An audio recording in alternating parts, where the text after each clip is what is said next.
अगर आपके किचन में भी 1 कप दूध और 2 ब्रेड के स्लाइस मौजूद हैं तो ये मज़ेदार पुडिंग बनाएं। ना तो इसके लिए अवन की ज़रूरत है, ना ही हमें कोई लंबे चौड़े झंझट करने पड़ेंगे और इतनी आसानी से इतनी मज़े की पुडिंग बन जाएगी कि आप बेकरी की मिठाइयाँ ही भूल जाएंगे। तो चलिए स्टार्ट करते हैं इस रेसिपी को। बिस्मिल्लाहिर्रहमानिर्रहीम। सबसे पहले तो आप देख सकते हैं मैंने फ्राई पैन में 1 कप दूध लिया है।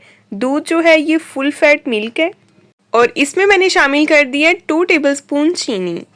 चीनी जो है आगे भी हमें यूज़ करनी है, इसलिए चीनी यहाँ पे बिल्कुल नॉर्मल रखेंगे। बहुत ज़्यादा चीनी शुरू पे हम ऐड नहीं कर देंगे, ठीक है। और दूध जब बॉईल हो जाए तो हमने इसमें शामिल कर देनी है जी 2 ब्रेड के स्लाइसेस। इनको अच्छे से मैश कर लें और फ्लेम को मैंने कर देना है जी ऑफ। और इसी तरह से इसको मैश करेंगे अच्छे तरीके से जितना आप कर सकते हैं और इसको ठंडा होने के लिए रख देते हैं थोड़ी देर के लिए साइड पे, ताकि ये रूम टेम्परेचर पे आ जाए। और दूसरी तरफ हमें चाहिए एक प्यारा सा फ्राई पैन और इसमें मैंने दोबारा से लिए 2 टेबलस्पून चीनी। इस चीनी को हमने करने कैरामलाइज।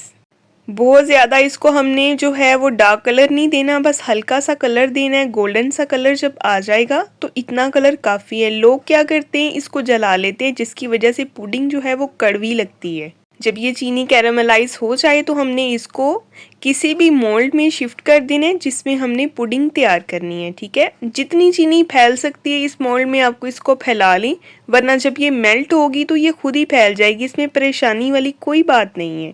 तो ये देखें जितनी आसानी से फैल सकती थी मैंने इसको फैला लिया है। और अब ये ठंडी हो गई है। ठंडी होके देखिए इसका कलर थोड़ा सा और डार्क हो गया है।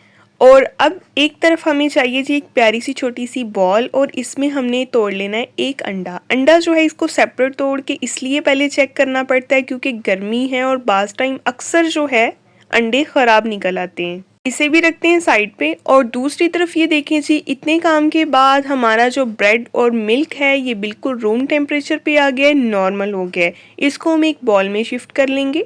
और साथ ही आपसे गुजारिश है, अगर आप मेरे चैनल पे नए हैं तो मेरे चैनल को सब्सक्राइब कर दें, वीडियो को लाइक कर दें, बेल आइकन को ऑन कर दें। मैं हूँ रोजीना और आप देख रहे हैं दी रोजीना किचन। और अभी ये जो अंडा निकाल के हमने रखा था ये अंडा इसमें शिफ्ट कर देंगे। सिर्फ आपको इसके लिए ब्रेड, दूध और 1 अदद अंडा चाहिए होगा, ठीक है। इन्हीं चीज़ों से हम इतनी मज़े की पुडिंग बनाएंगे और जब उसको सर्व करेंगे तो खाने वालों के दिल ललचाएंगे, इतनी मज़े की बनेगी। और ये सारा मिक्सचर जो है हमने जूसर के एक जग में शिफ्ट कर देना है ताकि हम इसको अच्छे से ब्लेंड करके स्मूथ कर लें। ये सिर्फ प्रोसेस मैंने इसलिए किया था एक बॉल में मिक्स करने का, ताकि आप इसको देख सकें। और ये देखें जी ये मिक्सचर जो है ये बिल्कुल स्मूथ हो गया है। हमने दूध, अंडा और ब्रेड जो थी इसको अच्छे से ब्लेंड कर लिए और इसको छाना इसलिए ताकि ये बिल्कुल स्मूथनेस आए। इसमें जो हम पुडिंग तैयार करेंगे वो पुडिंग हमारी बिल्कुल स्मूथ बने, इसमें कोई भी अगर ब्रेड वगैरह का पीस या कुछ भी रह गया हो तो वो निकल जाए। तो ये देखें ये हमारे पास मिक्सचर जो है पुडिंग का ये बिल्कुल स्मूथ आ गया। अब इसके ऊपर कोई भी हम फॉइल पेपर लगा लेंगे इस तरह से। अच्छे से इसको हमने कवर करना है साइडों से, ठीक है। कहीं से भी जो है वो स्पेस नहीं रहनी चाहिए।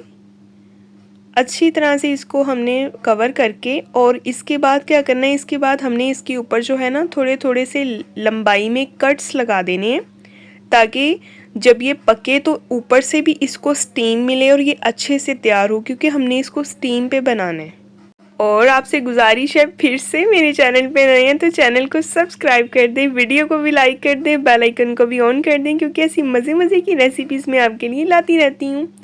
और कट्स लगाने के बाद ये देखिए जी हमें चाहिए एक कढ़ाई, इसमें रखेंगे स्टैंड और अब इसमें डालेंगे हम पानी। पानी जो है आपने एक बात का ख्याल रखना है कि पानी स्टैंड से नीचे नीचे ही होना चाहिए। स्टैंड के साथ पानी टच नहीं करना चाहिए या फिर स्टैंड से ऊपर भी पानी नहीं होना चाहिए। और एक बात, जिस भी मोल्ड में आप इसको बना रहे हैं मोल्ड के किनारे जो हैं वो कढ़ाई के साथ या किसी भी बर्तन के साथ टच नहीं करने चाहिए, ठीक है। इस बातों का सिर्फ आप ख्याल रखेंगे तो आपकी पुडिंग बिल्कुल परफेक्ट बन के तैयार होगी। इसको कवर कर देंगे 1 घंटे के लिए। 1 घंटे से पहले तो हमने इसको छेड़ना ही नहीं है, ठीक है। 1 घंटे के बाद आप देख सकते हैं इसकी सिचुएशन। इसको मैंने निकाल लिया है बाहर और अभी इसकी फॉइल पेपर उतारते हैं और देखते हैं कि हमारी पुडिंग परफेक्ट बनी है। तो ये देखें जी माशाल्लाह हमारी पुडिंग कितनी परफेक्ट बनके तैयार हुई है। आप इसको किसी भी स्कीवर की मदद से आप इसको चेक कर लें। इसको मैंने बिल्कुल चिल कर लिया है, ठंडा कर लिया है। इसको मैंने ओवरनाइट फ्रिज में रख दिया था। आप चाहें तो सिर्फ आधा घंटा 1 घंटा भी फ्रिज में रख देंगे तो ये परफेक्टली सेट हो जाएगी। किनारे इसके उतारने के बाद अभी हम इसको डीमोल्ड करेंगे किसी भी प्लेट में। और ये देखें जी अभी मैं आपको इसकी फाइनल लुक दिखाऊंगी कि हमारी पुडिंग जो है ये कैसी बनी है और ये कैसी नज़र आती है। और ये देखें जी माशाल्लाह माशाल्लाह इतनी बेहतरीन, इतनी ज़बरदस्त, इतनी स्मूथ और मोल्ड आप देख सकते हैं इसमें कहीं भी नहीं चिपकी है। और ये है जी हमारी आज की पुडिंग की रेसिपी। आपको पसंद आई हो तो वीडियो को लाइक कर दें, रेसिपी को अपने प्यारों से लाजमी शेयर किया करें। और ये देखिए अभी कट करके देखते हैं कि इसकी अंदर से कैसी स्मूथनेस है।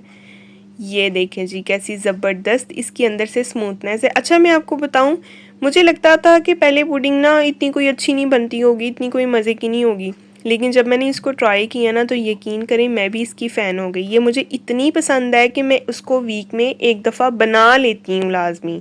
मुझे ये इतनी अच्छी लगती है। तो आप भी इसको लाजमी ट्राई कीजिएगा। मुझे फीडबैक में बताइएगा कि किस किस को पुडिंग पसंद है और किस किस को पसंद नहीं है। जिसको नहीं है ना पसंद, ये बनाने के बाद वो भी पसंद करेगा। ठीक है, नेक्स्ट इंशाल्लाह मिलेंगे एक नई वीडियो के साथ। तब तक के लिए जी अल्लाह हाफिज़।